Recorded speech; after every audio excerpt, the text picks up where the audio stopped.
Things were definitely slowing down for winter now. Saf wasn't dumb. She knew there was plenty of work being done, but for the first time in a long time, she found herself in a position to get out of at least some of it. It of course helped that she had no useful skills in the workshop, unlike their variously technically or metalworking inclined individuals. And there wasn't much left to do in the kitchens, save for preparing the regular meals in the morning and evening. Thus, she found herself with a little free time on her hands. Well, in addition to the days off they were still taking every now and again. Yesterday, they had all spent a day playing cards, listening to music, and enjoying their various luxuries. Tom had put on a pair of movies in the evening, one for the kids and one for the adults like before. They had all scoffed a little at the title of How to Train Your Dragon, especially Jarix, who was watching through the hatch. But it had been a rather enjoyable tale, even if Kieran had loudly and proudly proclaimed that this Hiccup was a coward several times throughout. The various dragons had all looked truly hilarious. Arguably, they were even more insulting than the title, but they had taken it in good spirits. The Gronkle, especially, his tiny wings buzzing like a bee. The kids doing their best to see whose wings could flap the fastest, which had led to a pause in the movie as Warpock went for a flight inside the Grand Hall, receiving quite the stern talking to after his escapades. The Night Fury had raised some eyebrows with its menacing appearance, but it had quickly been concluded that it was a distant cousin of Tiguan and Jarix. Sapphire had forgotten what the one that covered itself in fire was called, but it had been unanimously agreed that Baron should be shown the technique. Of course, Jarix had been a little grumpy that none of the dragons were seemingly any smarter than a deer, sometimes even falling quite a bit short of that. The Night Fury was seemingly the exception for some reason, but there was only the one, so it hardly counted. Balafon's flying lizard skitters had of course been compared to the funny little red and green ones, though there was still wide agreement that Skitters was in fact dumber.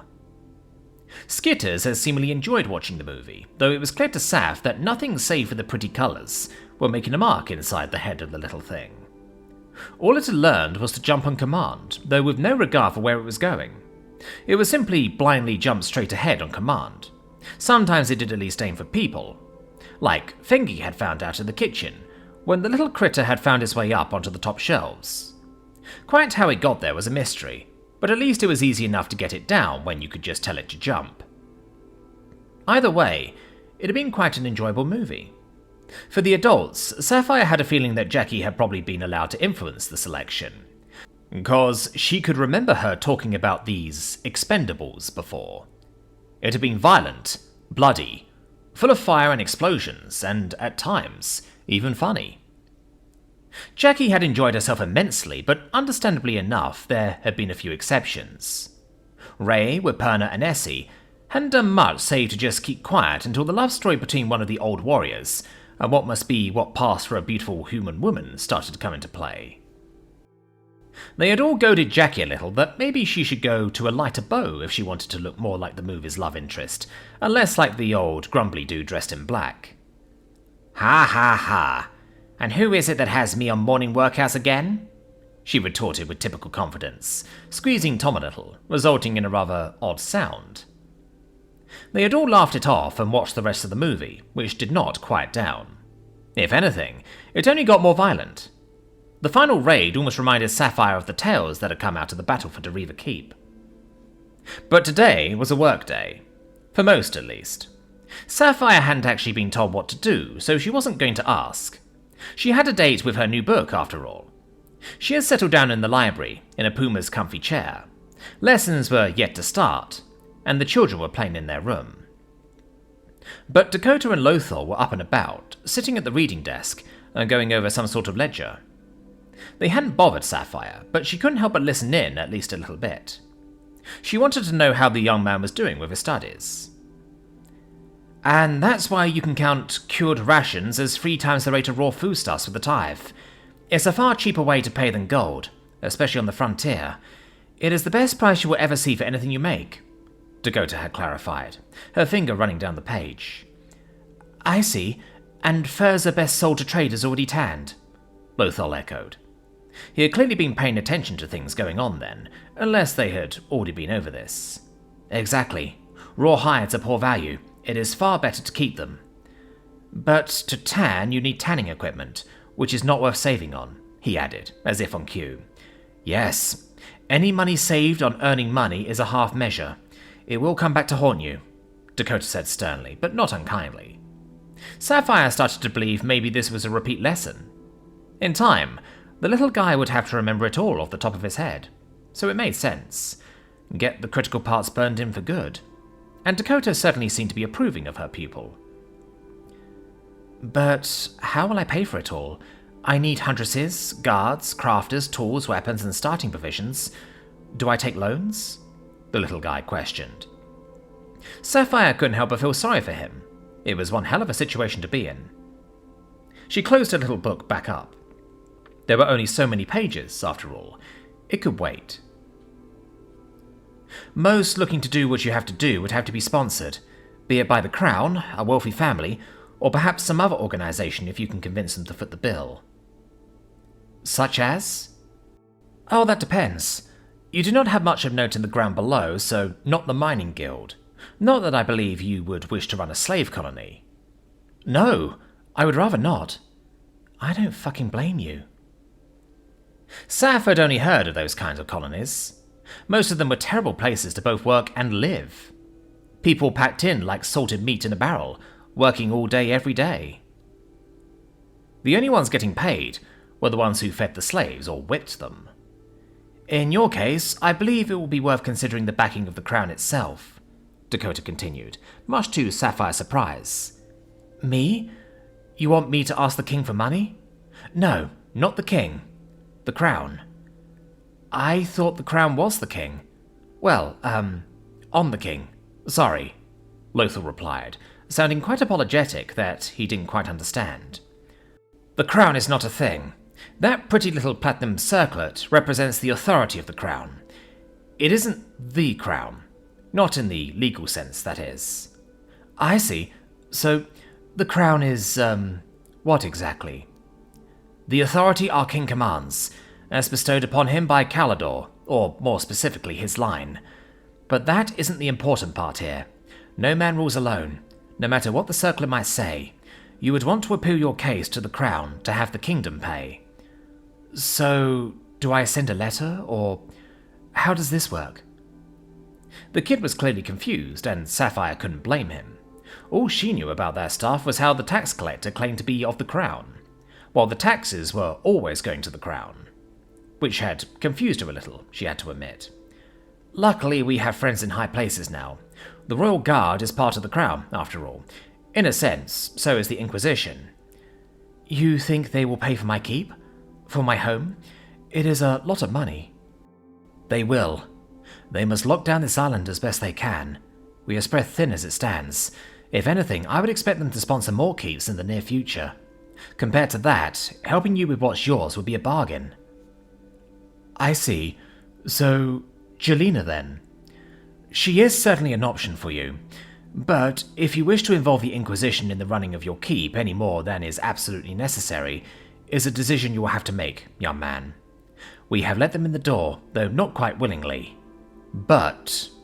Dakota stopped, seeming to pick her words very carefully. Their means are great, but so is the danger.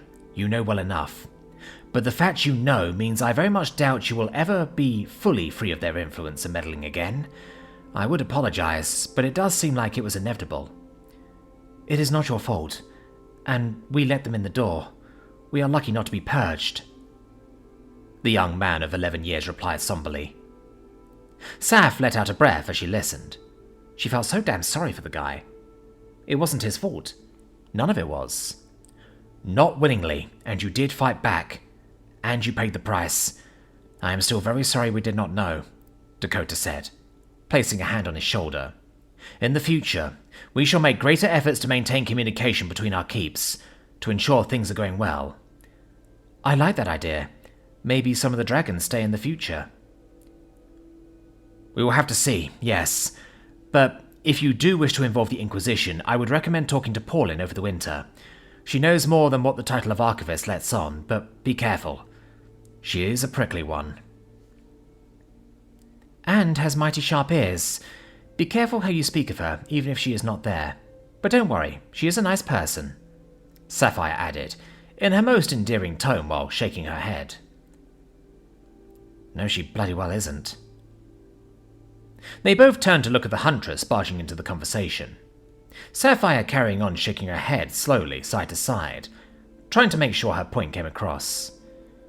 "I see," Lothal replied, trying to hide his apprehension. As always, he did a commendable job. He always acted far beyond his age, much as it was a shame. "I will keep it in mind." "I thought you were busy with your new book. Is it not as engaging as you were hoping?" "Oh, no. I am just saving it for a chilly day. Did you teach him about how much money you can get for antlers yet? Worth more than the pelt to some people." "No, but perhaps you should be studying what we should be doing against the boys tomorrow. You know, known Darkling tactics, not just the ones we have seen." "So something other than running aimlessly at the enemy?" "You know as well as I that they are capable of much more. I'm sure a Puma has a book or two around here somewhere, even if a fair bit of skepticism is going to be needed." "Right, yeah, the Tales of Sir Kill Them All and his merry band of admirers surely doesn't contain any falsehoods or embellishments." Dakota just cleared her throat and glanced towards Lothal, who for his part was doing his best to look innocent and oblivious. "Oh," Sapphire let out involuntarily, covering her mouth for a moment. "You know what, I'm sure we got something around here somewhere." "On second thought, Saf, go find Paulin. I seem to remember her and Rachuk playing out against each other a while back and rather enjoying it. Surely she has some more believable examples to call on." Sapphire's ears drooped, and she rather wished she had stuck to her own book this fine day, but it was definitely too late to go back now. "Of course, Dakota. Right away." "Shield wall up the stairs, one high," Rachuk ordered. Balathon, Anchor, and himself formed up shoulder to shoulder, with their shields raised as they began ascending the stairs, their blades at the ready. Behind them, Unkai, Tom, and Heron followed, weapons raised. The two guards sported full-length shotguns, and Tom his rifle. Cresting the edge, they arrived into the not-quite-empty greeting hall.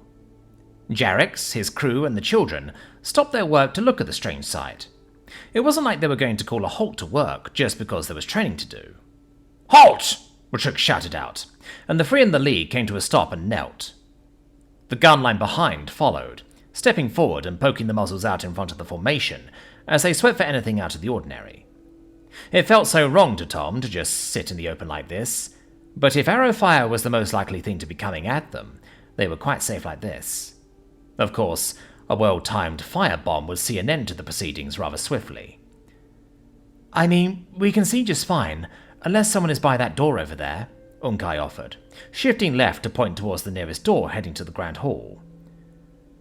"But we don't have the shields to cover the flank, not unless there is only one gun in the middle," Balathon added with a shrug, not seeming to find it too much of a problem. "Just shoot anyone who happens to be over there first."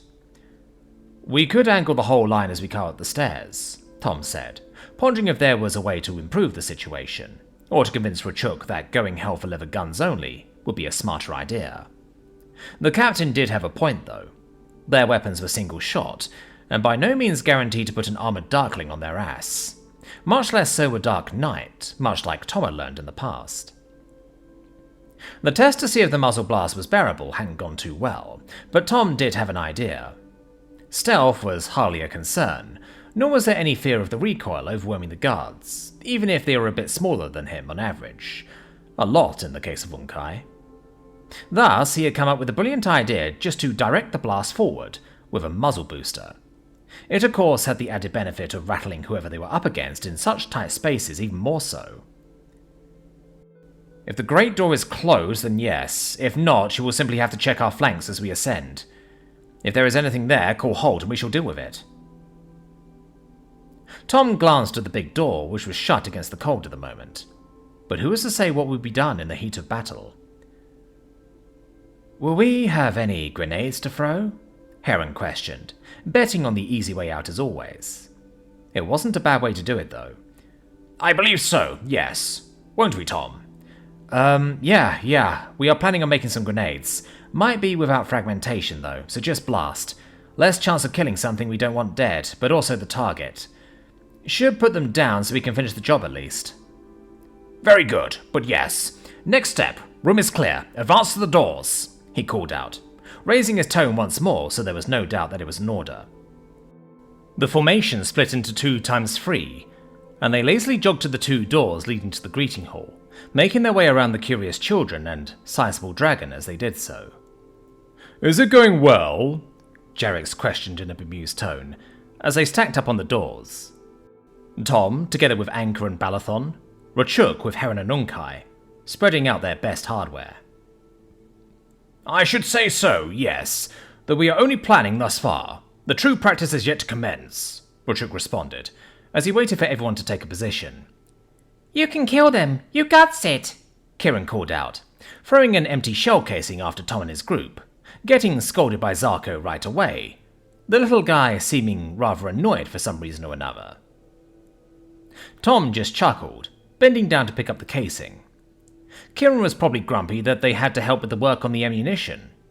They only had to carry things around and feed the press, nothing with any danger of getting fingers pinched. That was Zarko and Redex's job.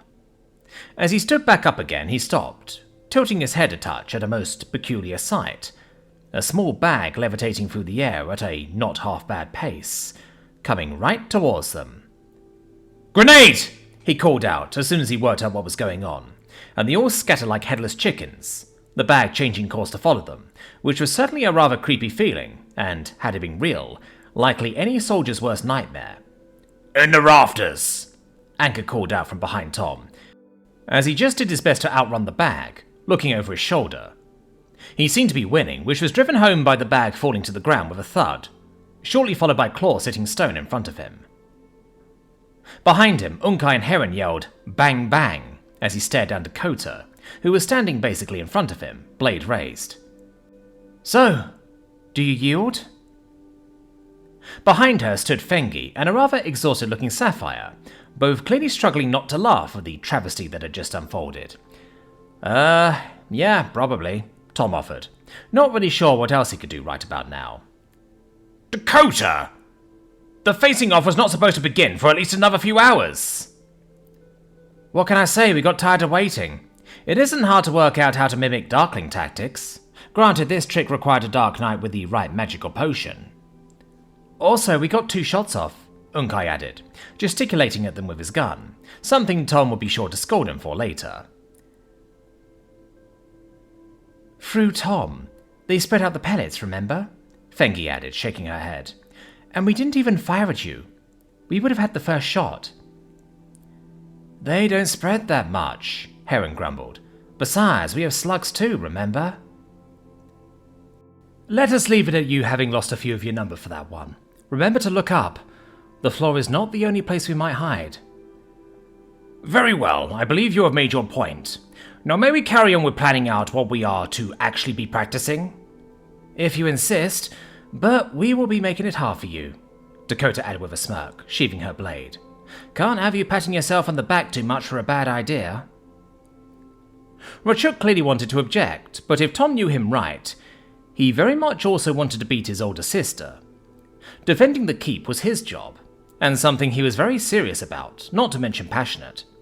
It wouldn't do to lose to the Huntresses, that was for sure. And since there would be no actual fighting, they would have to win on tactics. Easier said than done when on the offense to clear one's home. But they did have a firepower advantage, so it was best to use it. Right then, in you go. We're coming for you, Tom replied, before Rachuk got another word, nodding towards the doors they had been preparing to breach. You heard the man, let's go, the gilded Huntress called out with confidence as she moved past him, Tom looking around, trying to work out where Essie and Jackie were, not to mention Bo and Foe.